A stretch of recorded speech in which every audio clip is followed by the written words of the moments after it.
When we first saw the Jon Moxley Spike Spot on Dynamite, we knew that it was going to get a lot of attention, and it has garnered some attention from none other than the whole effing show. Hey, what's going on, guys? It's Kevin Zwicker from Fast Count coming at you. Before I get into this video, please remember to hit the like button and subscribe. Hit the like button and subscribe. Hit the like button and subscribe. So that spot that we saw on Dynamite, where we saw Jon Moxley get suplexed on that spike, was one of those things where it was going to be very divisive for a lot of different people. A lot of people, have different thresholds for violence, and that spot in particular was something that may have tapped people out and got them to the point that where they said, this is a little bit too much for me. I know personally, my threshold is fluorescent light spots with the tubes. I can't stand that. I think that's extremely grotesque, right? And that spot has gotten a lot of people talking. And one of the latest people that have chimed in on that spot is Rob Van Dam. He was talking about it on his One of a Kind podcast. Shout out to them. And he was speaking about how that's not wrestling. And he said spots like that would make him want to be more associated with WWE than AEW, which is kind of strange when you think about it, because Van Dam was never signed with AEW. He was on a pay per appearance deal. So when you talk about the legacy of Van Dam, you're never really going to talk about the part of his career where it's AEW superstar Rob Van Dam, right? I usually associate the guy with ECW, and as we all know, ECW is the land of hardcore. It is the same promotion where we saw Sandman get crucified on a cross. Now, to be fair, Van Dam wasn't a part of that, so you can't put that all on him because that's just the place that he worked at, right? And I think it wouldn't be fair or smart for any of us fans to debate what is good hardcore wrestling and what is bad hardcore wrestling with a guy who made a living out of it and is a hardcore legend like Van Dam. But I've said this on multiple different occasions.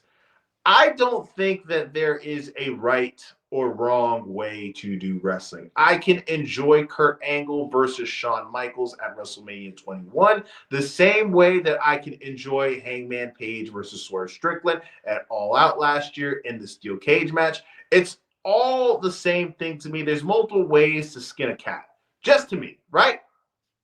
But like I said, everybody has their own threshold, and it's kind of funny to me because if you look at the history of Van Dam's career, right, especially in his TNA run, he had a match in, I believe, 2010 with Abyss where he had a similar spot to what we saw with Jon Moxley. Instead of having Moxley land on his back, he hit Abyss in the stomach with it. You can argue that's a bit more safer, but still, in my mind, it's kind of hypocritical, right? But look, we've had multiple different Hall of Famers chime in on this. You've had guys like Mark Henry, you've had Bully Ray, now you got Van Dam, all who aren't into this. And it's fair, right? You can't sit there and say, hey, what you guys are saying is wrong and we're right because they don't like it. Everybody has the right to like what they're like. And that's the whole main point of this to me.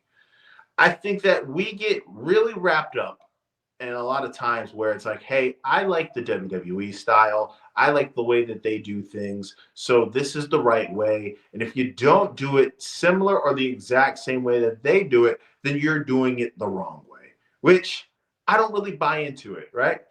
Roman Reigns has a very slow and methodical and storytelling, ring style. Will Ospreay, he has been able to do things in the ring that no human should be able to do with their bodies.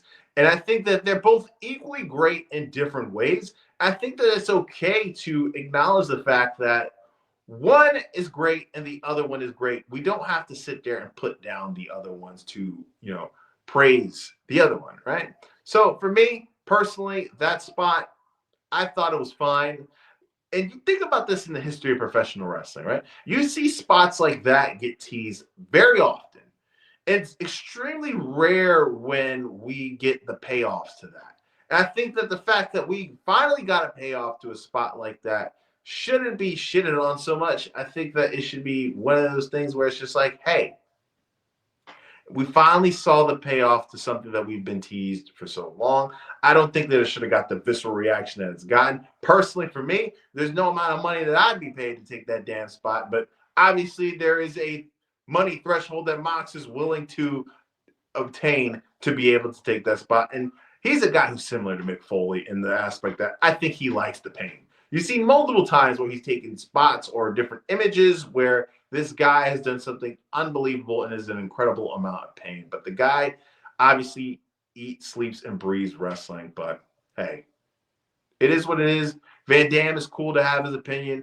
I'm cool to have my opinion. You're cool to have your opinion. But let me know what your opinion is in the comment section. Do you agree with Van Dam and think that that's not wrestling? Are you more open-minded to spots like that?